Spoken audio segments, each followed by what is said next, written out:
Hi everyone, and welcome to the AWS Nordics Office Hours.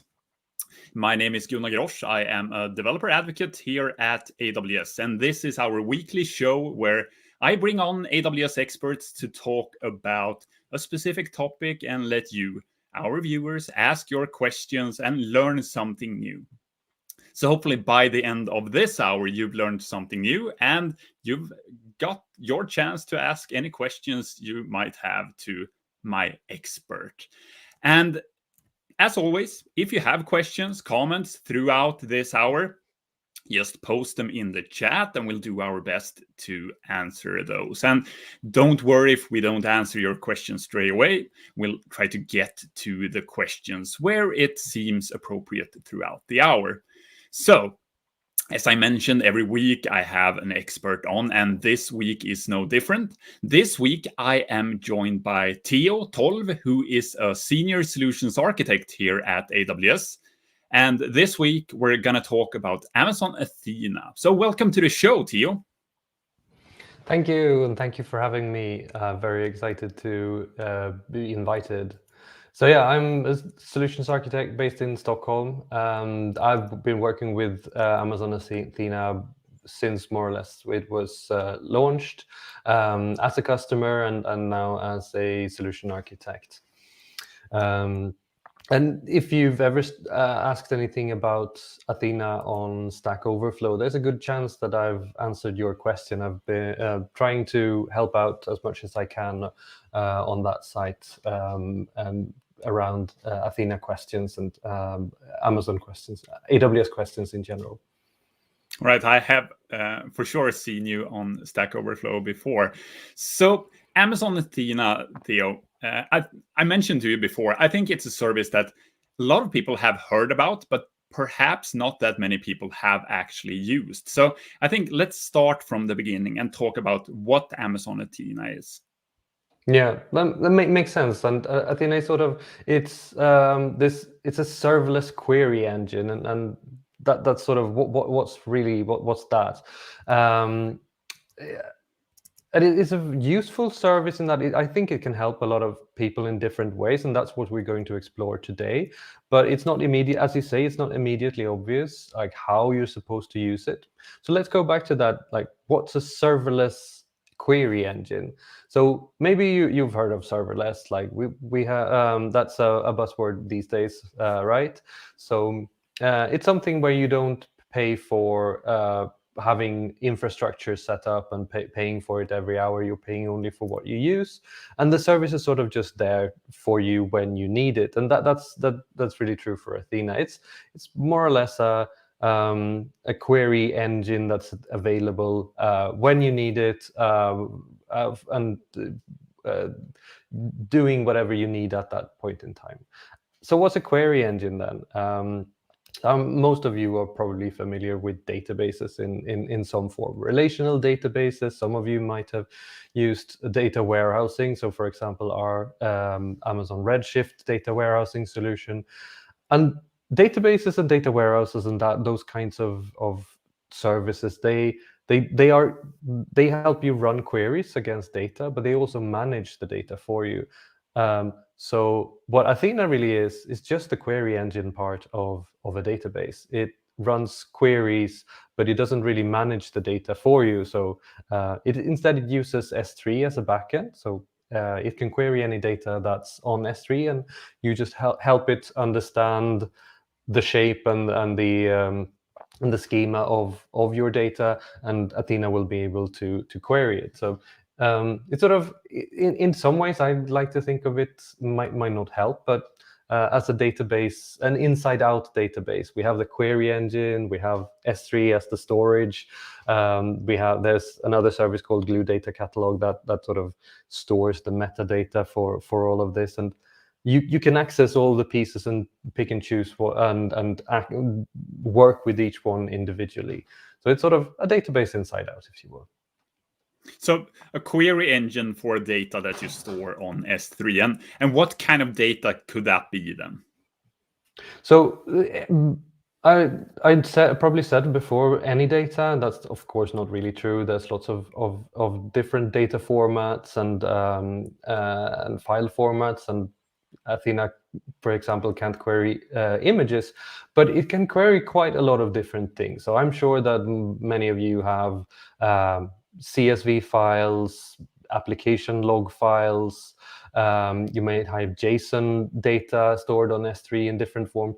Lots of our own services produce data that is then sent to S3 in different ways, and that's what we're going to look more in depth into today, looking at a few of our different services that produce data and how you can use Athena to query that data. But really, if you probably, your applications are probably also producing data in different formats, and if it's text, then you can often make Athena query. You can often use Athena to query it. If it's JSON or CSV or standard formats like that, then Athena has good support for that. There's also some more analytical analytics optimized data format that Athena is really good at working with, of course. But today we're going to look at more of those, the data that you might already have lying around on S3 and not really know what you could do with. Right. So if you've seen this show before, you know that this is a show and tell type show. So we're definitely going to look at quite a lot of demos, maybe mainly demos throughout this session. So don't worry, we're going to get there soon. So if you just joined us, we're going to talk about Amazon Athena today, and Theo is with me as my AWS expert today. So should we get started, Theo? Let's look at the first example. Let's look at something. So yeah, let's switch over to my screen here. So I've prepared a few examples here in Cloud9. It's quite a nice way of showing you just some basic examples. So the first thing we're going to look at is, so I have an IoT project at home running. It's just a temperature sensor hanging off my balcony that's reporting the temperature outside every so often. I think it's reporting every 10 seconds or every 20 seconds, something like that. And then there's the service that aggregates that up into so I can see the temperature changes over time. And I store the data, the output on S3. I export it from that service, and I get that as CSV files on S3. So this is an example of data from January. It's a CSV. It's semicolon separated, but CSV comes in many different flavors. You can have commas and semicolons, and we're going to look at space separated files even later. But it's a CSV file, fairly standard, simple format. There's a date, there's a time, and then there's the actual the actual temperature. And if we look at S3, so I have that here on S3, and there's one file per month. I've put them into one file per month. And now what I want to do is I want to run some queries on this data. For example, figure out the average temperature of each month over 2021. That would be interesting to know, right? So I think the way that Athena, you have to, since Athena is this kind of database turned inside out, it doesn't matter. You don't put data into Athena. You put data on S3, or you have data on S3. So you need to help Athena to understand or to know how that data looks, what it looks like. And the way that you do that is you create these external tables. So if you're familiar with SQL, you might have seen create table statement before, and this keyword here, external, might be a little bit new to you, but it really means that this is a table that is not inside of a database. It's sort of outside of a database. So you create an external table. So as we saw in the CSV file, there's a date, there's a time, and there's a temperature, and The date is a date, and the temperature is a double. So we get the fractional temperatures. And then we tell Athena what kind of data it is. It's a this is sort of, it's not, we say this is CSV, but we say it's a row format delimited fields terminated by semicolon. And if it was CSVs, like comma separated files, then we just put a regular comma there, or we could put a space, or we could put other separators. And we tell Athena where the data is on S3. I'll get to what these 2 lines or 3 lines do in a minute. We're going to start by just creating this table in Athena to see what happens. So switching over to the Athena console, this got an update just a couple of weeks ago. It's now kind of a neat SQL editor. So if you've used Athena before, but it was a while ago, then check it out again, because the new editor is really nice. So we paste that. I have this database called Athena S3 demo that where I'm putting all the tables for today's demo, which is pre-selected here. Just paste the SQL and I run it and it's successful, and we get this table here in the table list. When Can we you have zoom a table, in a bit, Theo? Yeah, let's zoom in. And is that better? Yep. Yeah, cool. There's a lot going on this page, so we'll have to scroll a bit when when we get to looking at data. Maybe we can make that smaller. There we go. So here in the Athena console, in the query editor, there's a neat feature here. You can say preview table that quickly gives you the SQL that just loads the first 10 rows from a table. And we can see that we got the data. So this looks very much like the example that I showed you before. Let's see if we can open that one. So it looks kind of like what we had here, but as a query result. We happened just to get data from March, because we said, give me 10 rows. It doesn't really matter which ones. But something is kind of off here, isn't it? We've got an empty date, and it says clock slug, and there's something empty here. Going back to the file again, we see that, well, that's actually the headers of the files. And this is a common thing with CSV files, right? They have a header row that describes the columns. Athena actually doesn't really know about that, because some CSV files don't have that header, and some do. So we need to tell Athena also, just actually, let's skip those. We don't need to see the headers. So let's go back. And that was what these lines were about. And I wanted to show you, because many times you might end up seeing those headers and wonder, how do I get rid of them? And now we've sort of seen how that looks, and let's look at how to get rid of them. You can actually, if you have more than one header row, which is uncommon, but still something that happens, then you can skip more than one row. Let's drop the existing table.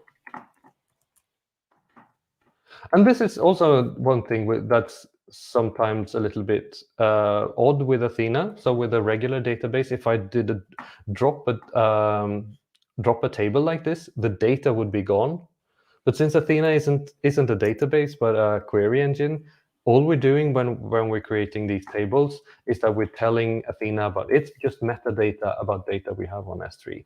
So dropping a table really just means that we're dropping the metadata. We're not actually touching the actual data on S3. So the data on S3 is always safe. That's so there's a question in the chat which I guess relates to that. Brave Cobra asks, is Athena querying from S3 directly, or is there intermediate storage?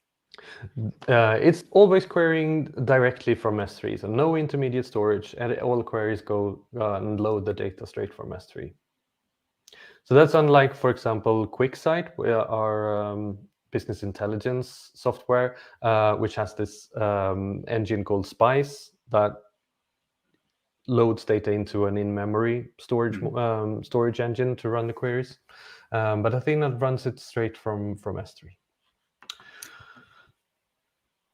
All right. So now with the new table here with this skip header line count, we can do another preview and scroll down, and we see we don't get this header row anymore. So now we have a nice table that we can actually do some analytics on. So let's figure out how the temperature in Stockholm varies over the year. I have prepared a query here. So give me the month and the average temperature. I would just round it to 1 decimal point. We group by that month and we order by the month. So this would give us just the months and the average temperature in every month. We run that. Nope. Where did I go wrong here? Let's. Okay, I was saying so many good words about the new query editor, but apparently it remembered that I had a DDL statement there and wasn't expecting me to run DML. So here we go, and we get the average temperature for each month of the year. For some reason, I don't have the data for February, so unfortunately we can't really say what the average temperature of February was. The answer is cold all over the year. Yes, from Brave Cobra. we can guess that it's somewhere between -7 and 3.6. I don't think the average temperature in January was actually 3.6. I think I started this weather station at the end of January, so don't trust this data. But it sort of shows what you can do if you have some data that's coming from a third-party service and you want to do analytics on it without setting up a database or put the data into the database. You can quickly do some analytics. One line that I didn't really say anything about before is I'm filtering here out some bad temperature readings as well. So that's another neat thing. When you have a query, a full-fledged query engine, you can always use the full power of SQL to do some data wrangling when you do this. In this case, some hours report a bad temperature reading, and we can get rid of those. So, question in the chat from Alan, how this relates to Glue. Does it create, when you create a table, is it also created in Glue? Yeah. So Glue is Glue is a collection of lots of different features around working with data. And Athena uses one part of Glue called the data catalog, so Glue data catalog, to store table metadata. So when I create a table like this, actually what happens is that Athena parses that, and then it goes and does API calls against the Glue data catalog and stores table metadata there.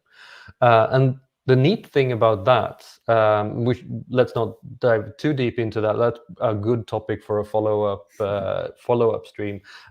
Is that if you're using one of our other services in this area, so for example EMR or Redshift, or you're using Glue ETL, which is another part of Glue, these tables are actually available to those services as well to query. So you can set up metadata that describes some data set you have on S3, and you can use the service that makes most sense for that particular data. Athena, Redshift Spectrum, Spark on EMR, or Glue ETL. So we don't have to do that, but if we were to go to the Glue console now, we would be able to see it there as well. Yep, we would be able to see it, and we would see sort of how this corresponds to a table in Glue, because the descriptions are how does Athena I think it's very interesting to do, and one of the first things I did when I started using Athena was sort of just figure out what does this correspond to in the glue world, and what if I change this, what happens on the glue side, and can I create, so if you want to create tables with cloud formation, for example, then it's a good idea to look at how they are created in glue behind the scenes, and you can replicate that in a cloud formation template. Right. All right. So let's think about what we want to look at next. So we have we looked at the CSV data that came from just an outside service that I was using, and that is yeah. I just want to say that's quite common too. So you create your own data, you store it in S3, whatever your application or use case is, that you store that type of data, and this shows that using Athena as a query engine for that type of data is really simple. Yeah. So something that we do on our, so as one of our services that produce data that ends up on S3 is VPC. So all of you have a VPC. When you create an AWS account, you get this default VPC. So it's a virtual private cloud. It's a virtualized network or logical network in where you run your EC2 instances and RDS databases and so on. And one kind of low level but really cool feature of VPCs is that you can enable something called flow logs, where you get logging of all the network activity that happens in your account. And if you're a data nerd like me, you might enable that and want to start looking into what kind of information you can figure out about your own network from that. Who are the server things talking to each other? So just as a way of showing what you can do with logs that are produced by our services, this is a much more complex table, of course, and we're not going to look into all the details. Just want to show you sort of what you can do. So let's start by looking at the example, actually. So this is just a very short subset of I picked 100 plus rows, but there's so much data about all the network activity in this account, and it's a kind of easy format for a human to parse, but it's sort of, yeah, when the columns don't line up, then it starts getting annoying. And these are logs that you might like download to your own machine, run some awk and grep and tools like that to analyze, and that works perfectly fine many times. But sooner or later, so you get a little bit too much of this data, and that's where Athena can be very useful, because when you have thousands of these files and maybe gigabytes of them, you want something that's slightly more powerful than awk and grep. So I created this schema from, and I should say that many of these table schemas, they are actually available in the Athena documentation. So you can start with an example from the Athena documentation and then modify it for if you need to do some changes. But for many of our own services, we publish Athena schemas to analyze them. And as we saw with the CSV example here, we had we have one header row. Otherwise, it's the same thing. It's row format, delimited fields, terminated by, but a space in this case. But then lots of more columns. The columns have some different types. Some of these are numbers, some of these are strings. So let's try to run that and see. Let's also close a few of these tabs so we don't get that weird error again. So running this, it was successful. We got this VPC flow logs. Let's do a preview to see what we get. And here we go. So here's the table form of that of those logs. And in this case, maybe we want to know. So I have an example query here. Say that we want to know, well, there's lots of network rejection. There's lots of connections that aren't connecting in our VPC. Let's see, can we find the interface ID that gets the most rejections? Or the interface IDs, the top list of interface IDs that get rejection. Maybe we need to look into our network setup and figure out do we have a misconfigured security group or a misconfigured network ACL here too, because these ENIs are attempting to do lots of connections and they get rejected. I had another example as well with VPC flow logs. We're looking at where do TLS, so the secure HTTPS connections, where do they come from, and who's doing most of the talking over TLS? And we got that weird error again. So let's see if we can new tab. So we can find what IP numbers are making sending most packages over TLS. I'm sure that network engineers can figure out much more interesting queries than this, but there's a wealth of data there that just you can dig around into it and figure things out. I think anyone watching who's ever tried to dig through the VPC flow logs, as you mentioned, using grep or I don't know, importing in Excel and searching or things like that, I think they can see the benefit of using Athena as a query engine. Exactly. Sort of being able to run SQL against logs is so nice when you have to dig through a lot of them. So let's look at another example that now we're moving away from sort of CSV and nicely formatted format. So let's look at S3 access logs. Let me just throw in a question first. Yeah? So, sure. Yeah. Thinking about VPC flow logs, for instance, and now S3 access logs, I think this question makes sense. Is Athena a good service to work with 100 million plus rows?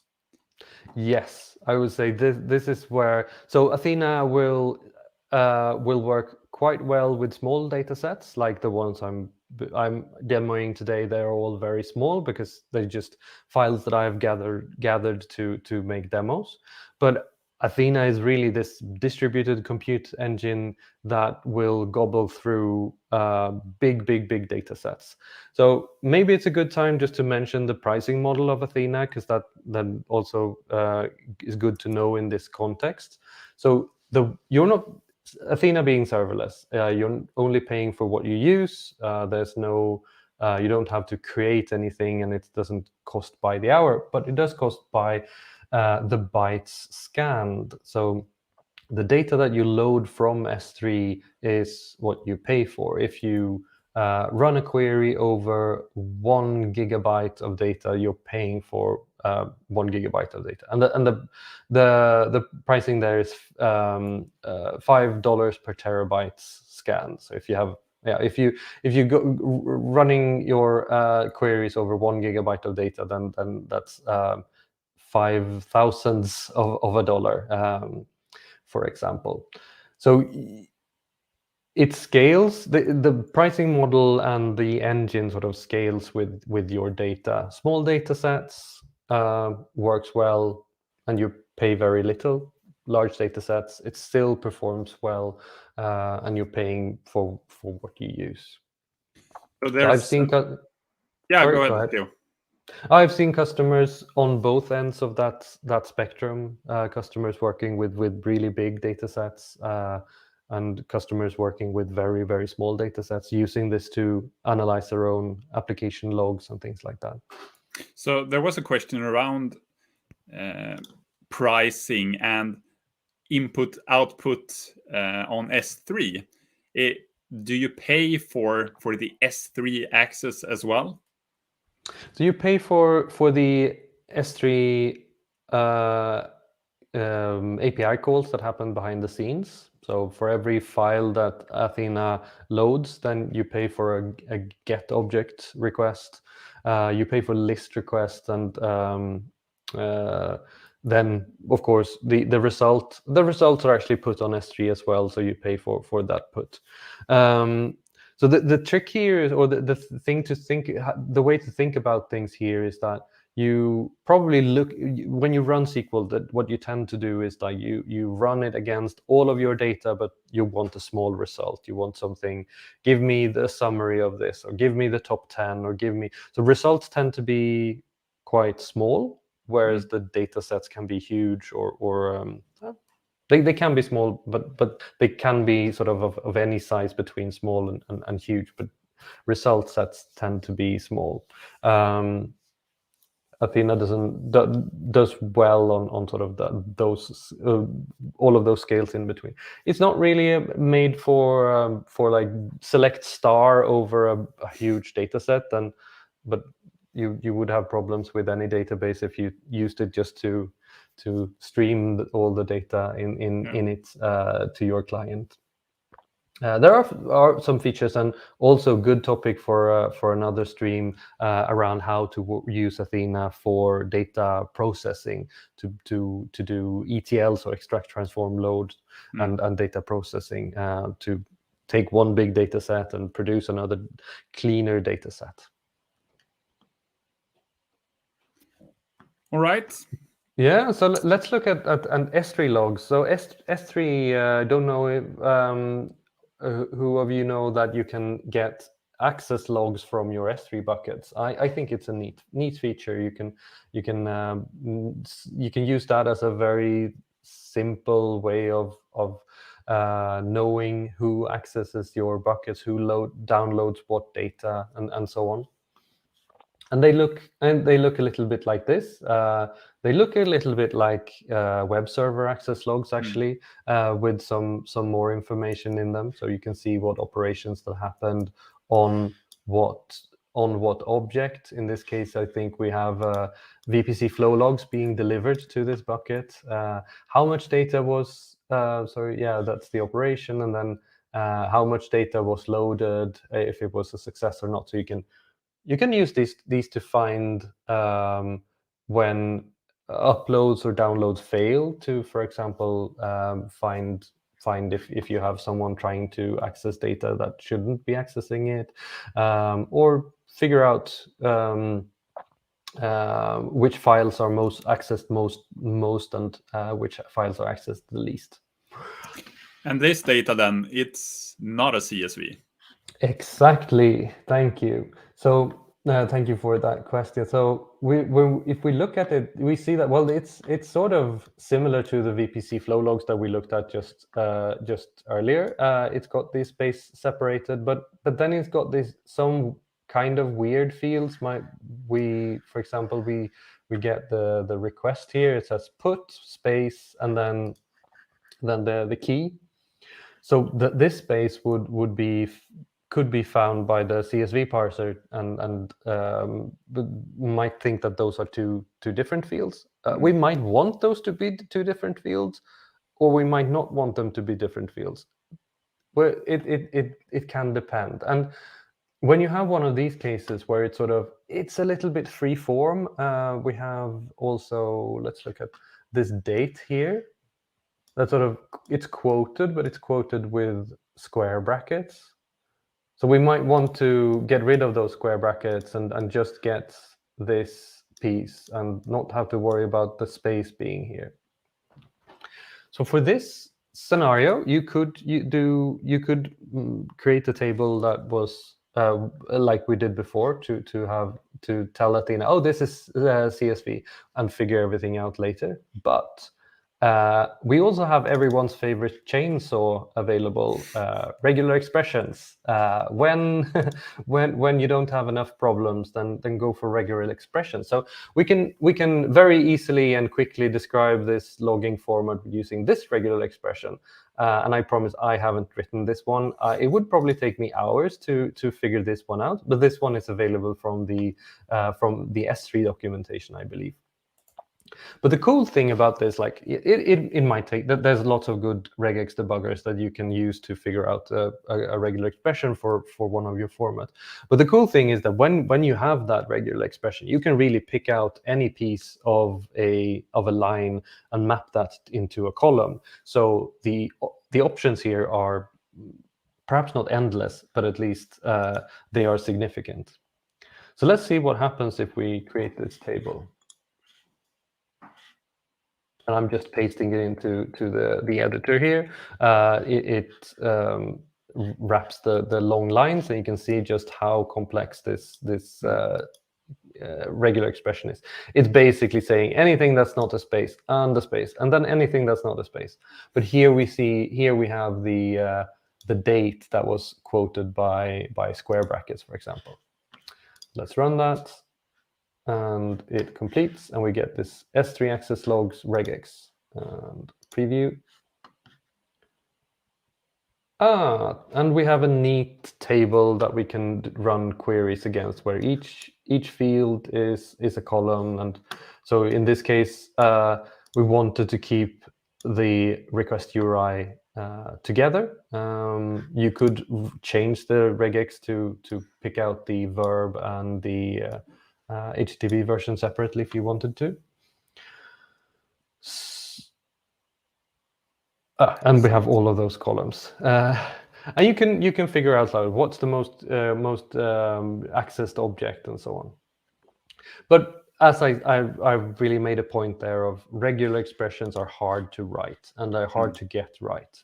So to work to help with that, Athena also supports a format called Grock that comes from, I think it's from the Logstash product or project. And Logstash is all about, it was an early project in the space of like log analysis. And they identified that, well, people want to write regular expressions to extract pieces of their logs, but it's so error prone. Let's figure out a better way. So it's sort of a macro or preprocessor for regular expressions.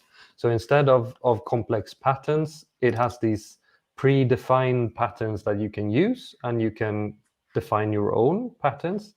And instead of just writing regular expressions, you use these patterns with like, this is the escape sequence for a pattern. So we're saying we want something that's not a space followed by a space. No, something else than not a space followed by a space. And then we have this thing that's inside brackets, which is custom format that we have defined in the also in the configuration here. And not space and not space. Let's see if I can find something that's more interesting than not space. Not space is a very useful placeholder. Actually not that many. So there's predefined patterns for things like numbers, strings, quoted strings, email addresses, IP numbers, common things that you might find in logs, and you can quickly just put these together instead of trying to figure out how do I match an email address with a regular expression.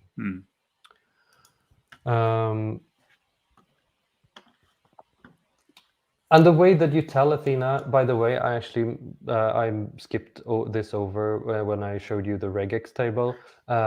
Instead of that row format text delimited by space, we now say row format serde. That's a weird word, right? Yeah. That stands for serializer deserializer, and it's just one of these terms coming from the Hadoop world. So a serializer deserializer. We want to use the Grock serializer deserializer for this this table. So the serde tells Athena, or it's a piece of Athena that translates a row of data into columns. It's the thing that maps a row of data into columns. And there's a few built in that you can use for different situations. And in the regex one, we have the regex server, and for Grock, we have the Grock server. Let's quickly question. Yeah. Question. Can it use or handle multi-line text in logs as well? That's a common question on Stack Overflow. I can tell you. So there's that's a fundamental limitation of Athena and actually most similar tools like Spark and Hive and Hadoop. They are optimized and made to process single line records. So there's no multi-line support in Athena at all. If you have records that are multi-line, span multiple lines, you have to rewrite the data or figure out another way of doing it. So that's very good question. Thank you for bringing that up. That's something that some people run into and wonder why their tables don't work. So need to pre-process the data in that case. Yeah, basically you can need to pre-process the data. So in some situations, of course, you can still break it up. You can match each line and then try to stitch it together afterwards. But it's kind of tricky. So try to keep your records to one line only. So I created this Grock table. I just wanted to prove that it works and that it sort of does the same thing. So we get the same data as with a regular expression, but we have something that's much easier to understand and much easier to write. So whenever you want to set up Athena for log data that is not in CSV or another regular format, and you need to use a regular expression, think Grock instead of regular expressions. There are regular expressions. I think much easier to read is perhaps Yes. stretching but yes, it is easier to read. Yeah, sure. It's at least it's much easier to reason about, perhaps. Yeah.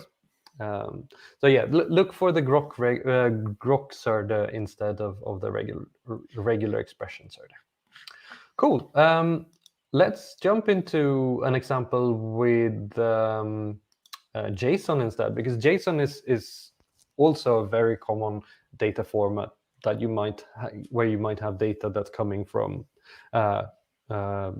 third-party services, your own services, or AWS services. Before we do that, Theo, let me just say hi, everyone. Welcome to the show. If you didn't catch the beginning, this is the AWS Nordics Office Hours with me, Gunnar Grosch. I'm joined by Theo Tolv today. We're talking about Amazon Athena, your query engine for data in S3. And we've received quite a lot of questions today and keep them coming. Theo is here to answer them all. So now, Theo, let's get to JSON. Yep. Thank you. So JSON, as I mentioned there, JSON, there's so much data these days that is JSON formatted. This is good. Like we got a question earlier about whether Athena supported multi-line formats, and looking at JSON, I think that's a good time to also just reiterate that. So JSON sort of comes in two different flavors. You might have like a JSON, pretty printed JSON document with one object in one file where it's pretty printed so that each property is on its own line. But there's also this other way of storing JSON where you have one object per line. Sometimes people call that JSON streams. I've heard lots of different names. In the sort of Hadoop, Spark, data processing world, we always talk about JSON. If a file is a JSON file, then it's this JSON stream format with one object per line, no pretty printing, no multi-line object. So it needs to be one object per line.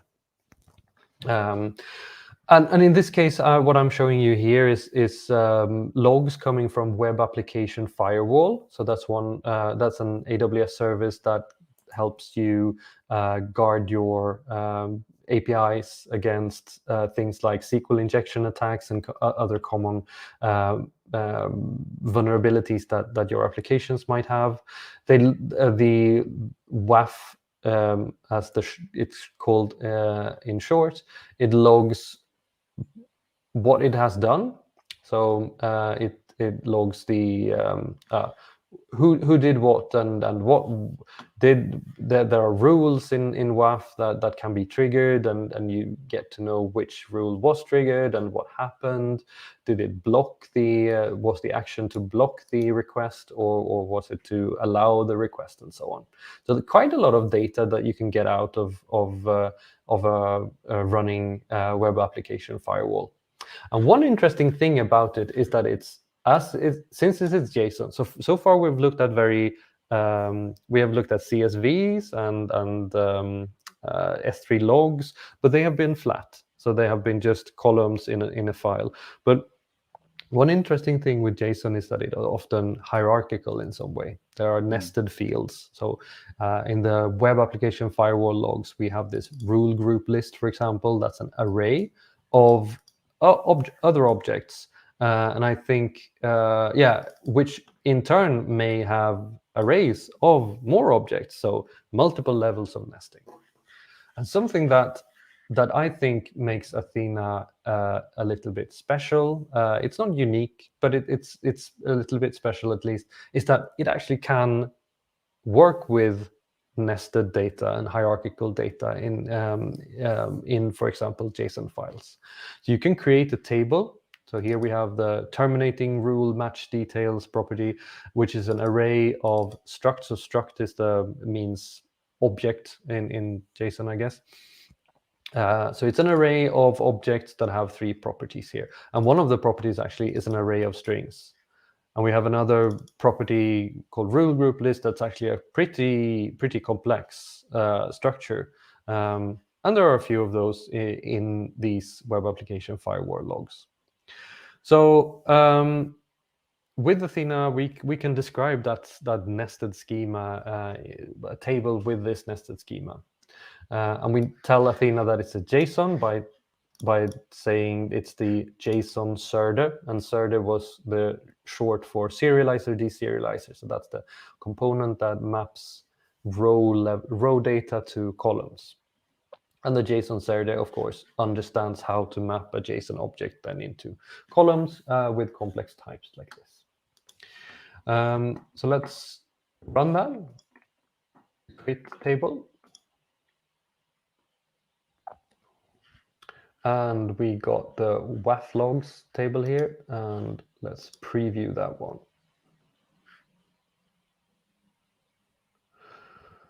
And we can see, so we can see, for example, here we have a column with those an array of objects, and Athena sort of serializes it back to something that kind of looks like JSON when you query a nested field like that. So with a traditional relational database, you might have had to just flatten this and make multiple tables to describe these relations. But with Athena, you can actually get everything in one table. So let me show you a query that can make use of this. So there's multiple built-in ways of also querying nested structures like this. So if you have a complex schema like this, you can do lots of different things. There are functions that operate on lists or on arrays, and there are also ways of flattening or expanding that structure. And I have a prepared query here. What this actually does is that it's a lot of SQL to take in. What it does is that it will give us the most common values for the accept language header. Let me go into the editor here. So it will find a header, and looking at the headers. Let's see where those. The headers is in the HTTP request column. Where do we have the HTTP requests column? here is the HTTP request. The headers is a list, and we have lots of headers. So every request, HTTP request, comes with lots of headers, like the host header, the user agent header, and so on. And we might want to look at the accept language header just as a demo. So we need to unnest this big structure and like grab that value from within the in the array of objects.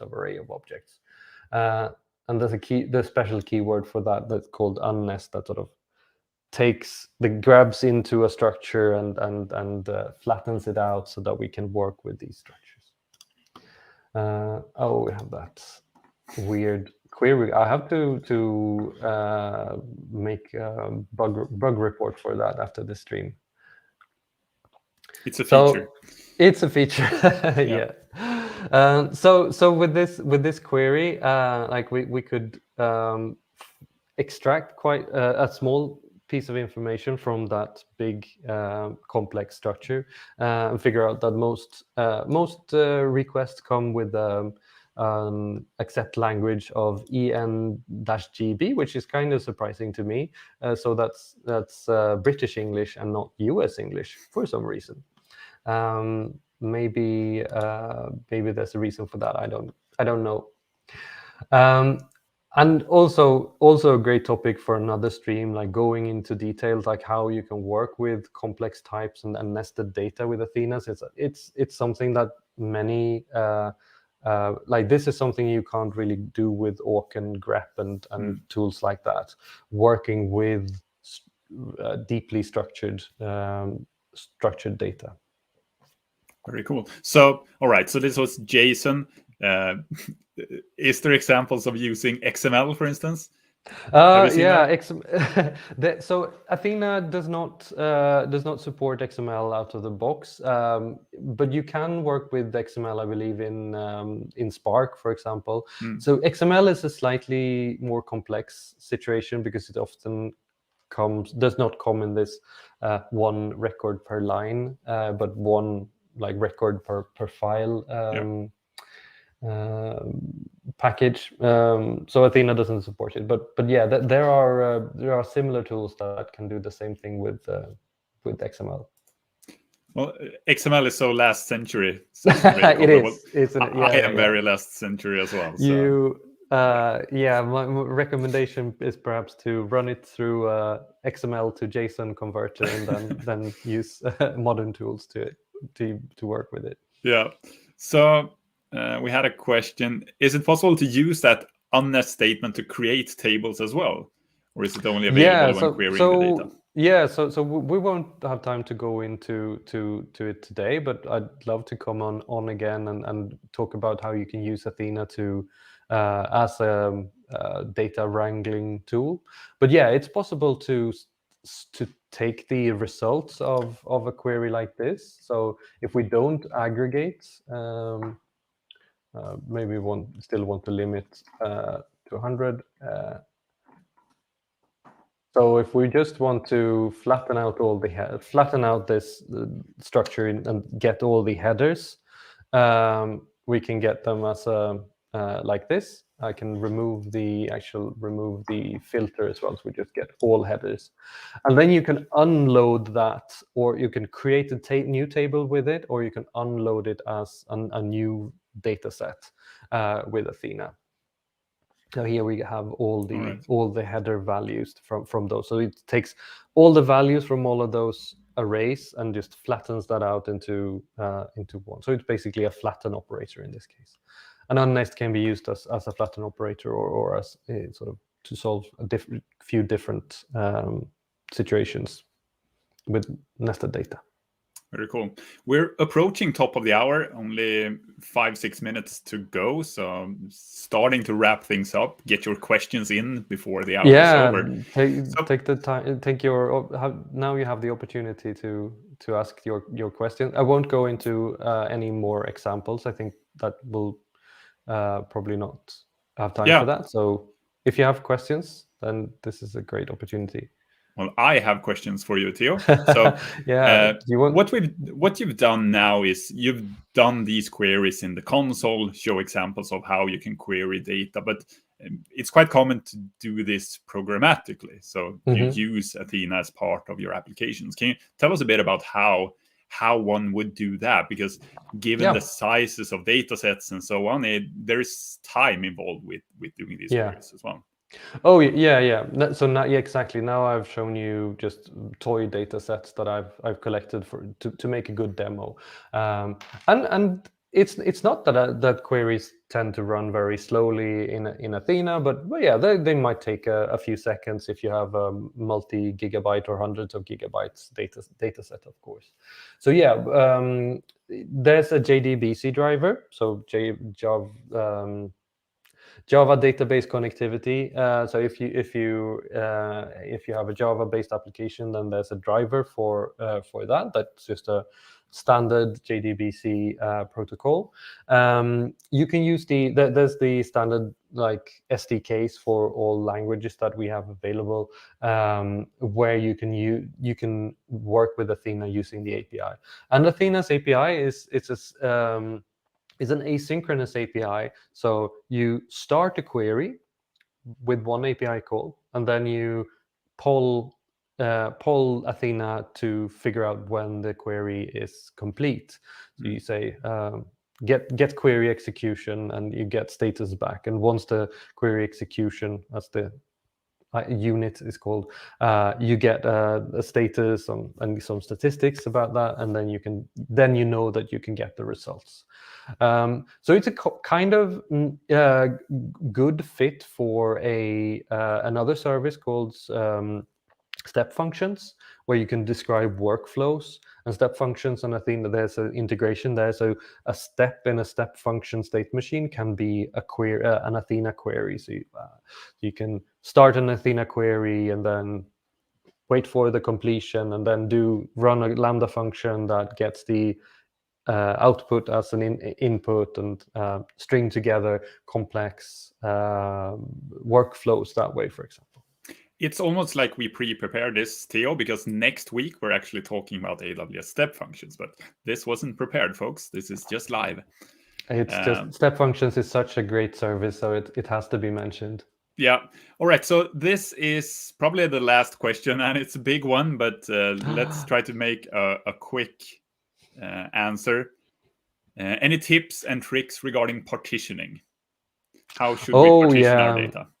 Yeah, that's a good question, and something I sort of saved for if we would have time. I hope that I wouldn't have to answer that question in 3 minutes. But yeah, so when we run all of these queries, like the way I've showed it to you now, any query would have to scan through all of the data that's on S3 for that table. So in the location that. Let me just quickly switch back to so in this location, we're basically saying this is where my data is. So if you're when you Athena queries that table, it will look through that location and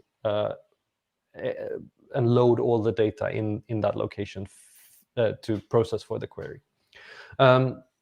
Partitioning is a way of avoiding every query hitting all the data in the table, because there might be something that that your data might have a time component that's very common.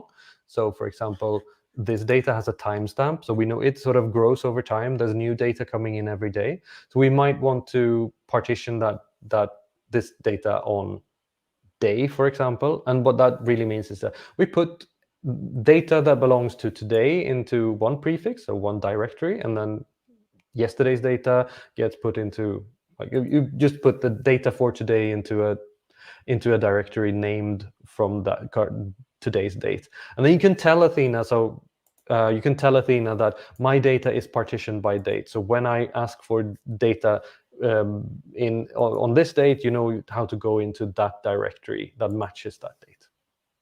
All right.